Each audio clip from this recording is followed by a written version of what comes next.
Shalom dan damai sejahtera bagi kita semuanya, Bapak, Ibu, saudara-saudara yang diberkati oleh Tuhan. Kembali kita bertemu untuk mendalami firman Tuhan dalam sesi Biblical Exegesis, dalam sudut pandang sejarah dan secara figuratif dan tipologikal Alkitab itu sendiri.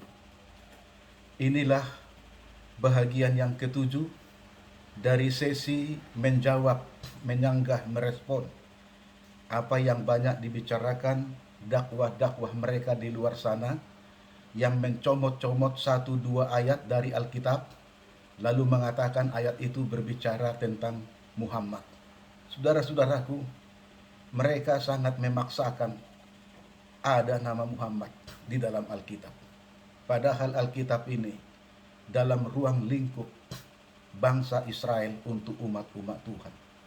Dan kita harus menjelaskan Alkitab itu secara total skriptura, menyeluruh firman Tuhan, perjanjian lama dan perjanjian baru, satu kesatuan yang utuh dan bulat, yang tidak terpisahkan, saudara-saudaraku, secara Alkitab seluruhnya. Jadi bukan di luar Alkitab, out of context, tidak ada penjelasan di luar Alkitab dan tidak berhubungan dengan Alkitab. Nah, untuk ayat sekarang ini kita ambil Yohanes 14 ayat 16. Ini hal yang penting. Sebenarnya sih masih ada 3 ayat lagi.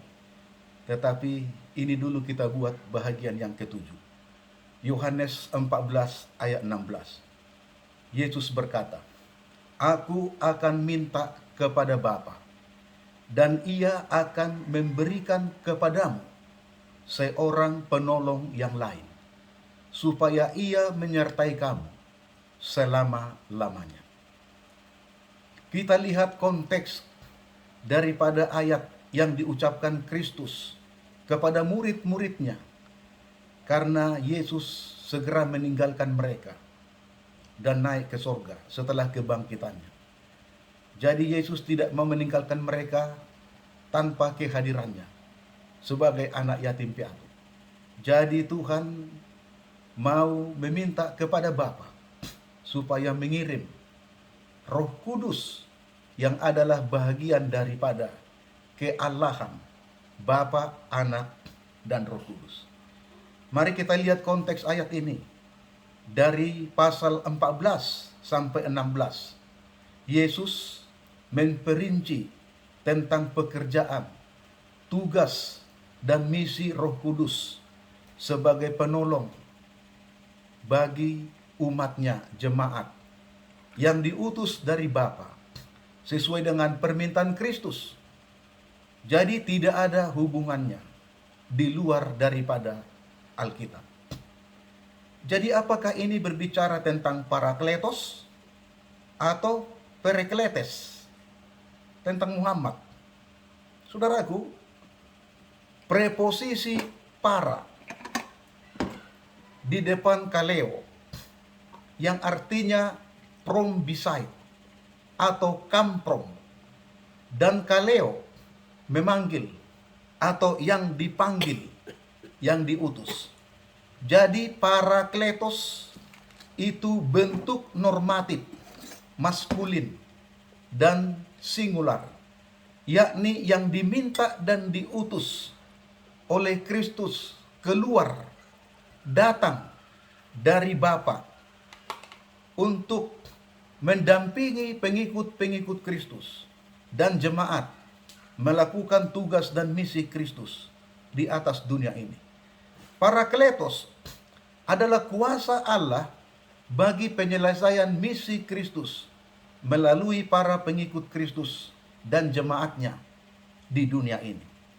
Arti parakletos menurut kamus Yunani adalah seseorang yang ditempatkan mendampingi di sisi daripada seseorang, atau seorang pengacara atau pembela yang mendampingi dan berada di sisi kliennya, yang tahu betul tentang seluk-beluk hukum, peradilan, dan tata cara pengadilan, yang akan memenangkan perkara kliennya di pengadilan Jadi inilah sebuah gambaran yang diberikan Kristus tentang pekerjaan, tugas, misi daripada Parakletos, yaitu penolong, penghibur, Roh Kudus itu sendiri yang adalah bagian dari keallahan. Gambaran Parakletos ini sangat jelas kalau kita melihat apa yang dimaksudkan oleh Yesus. Mengapa? Karena Yesus sendiri yang berbicara dan menjanjikan kepada murid-muridnya, para pengikut Kristus, dari dulu sampai sekarang, seorang penolong yang akan mendampingi orang-orang Kristen melakukan perkara-perkara besar untuk menyelesaikan misi Kristus di atas dunia. Yesus mengatakan, "Aku akan minta kepada Bapa, Allah." Jadi Yesus orang pertama, subjek yang melakukan pekerjaan di dalam nats ini.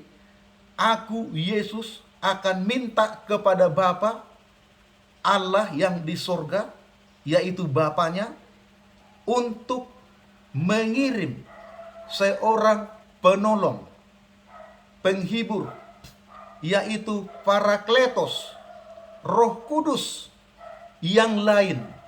Dalam bahasa Yunani yang lain, di sini di ayat ini digunakan allos. Artinya yang lain yang sederajat dengan Yesus dan Bapa. Dan dari bahagian keallahan itu atau tim Trinitas itu, bahwa Roh Kudus itu adalah sederajat, sama otoritasnya, sama-sama kekal, dan memiliki maksud, rencana, dan tujuan yang sama dengan Kristus dan Bapa, yaitu Roh Kudus. Jadi saudaraku, kata allos digunakan di sini bukan heteros. Allos yang lain tapi sejenis dan sederajat dari bahagian keallahan, Yesus sebagai anak dan Bapa, ya saudaraku. Kemudian dikatakan bukan heteros, artinya jenis yang lain yang berbeda. Tetapi allos, jenis yang lain tetapi sama sederajat. Jadi Bapa, Anak Yesus Kristus, dan Roh Kudus Parakletos adalah sederajat, satu dalam Allah yang Esa, satu maksud dan tujuan. Sejak zaman kekekalan sudah ada, memiliki tujuan rencana untuk keselamatan orang berdosa.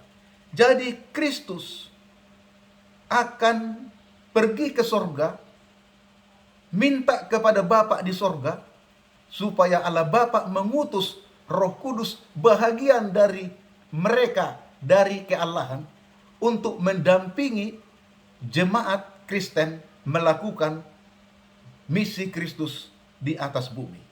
Jadi Parakletos itu penghibur, penolong, yang adalah Roh Kudus, wujud ilahi untuk pelaksana misi Allah melalui jemaatnya. Saudaraku, jadi ini yang ditekankan di dalam konteks itu. Roh Kudus dapat berdiam diri di dalam pikiran manusia. Yohanes 14 ayat 17. Roh Kudus itu akan mengajar kita tentang kebenaran firman Tuhan, mengingatkan kita, pikiran kita tentang firman Allah, dan Roh Kudus itu akan bersaksi tentang Kristus. Yohanes pasal 14 ayat 26. Dan tugas dari Roh Kudus itu menginsafkan orang berdosa untuk bertobat dan menuntun setiap orang ke dalam kebenaran Kristus. Yohanes 16 ayat 8 dan 13. Parakletos akan memuliakan Kristus dan membawa setiap orang percaya untuk menerima Kristus sebagai Tuhan dan Juru Selamatnya pribadi. Yohanes pasal 16 ayat 14. Jadi saudara-saudaraku, Parakletos yang dijanjikan ini adalah semuanya berhubungan dengan Kristus, berhubungan dengan keselamatan di dalam Kristus, berhubungan dengan kebenaran dari Kristus, dan meninggikan memuliakan Kristus. Jadi kalau itu Muhammad, dia tidak membawa semua orang kepada Kristus dan memuliakan Kristus, saudaraku, ya. Kemudian para Parakletos itu adalah sederajat dengan Kristus sebagai anak putra Allah dan sederajat dengan Allah sebagai Bapa surgawi. Jadi mereka adalah bahagian dari keallahan yang trinitas, Bapa, Anak, dan Roh Kudus. Jadi konteks daripada Yohanes pasal 14 ayat 16 itu berbicara tentang Roh Kudus. Saudara-saudaraku, bukan orang lain, bukan manusia, tapi bahagian daripada keallahan. Terima kasih. Tuhan Yesus memberkati kita semuanya. Amin.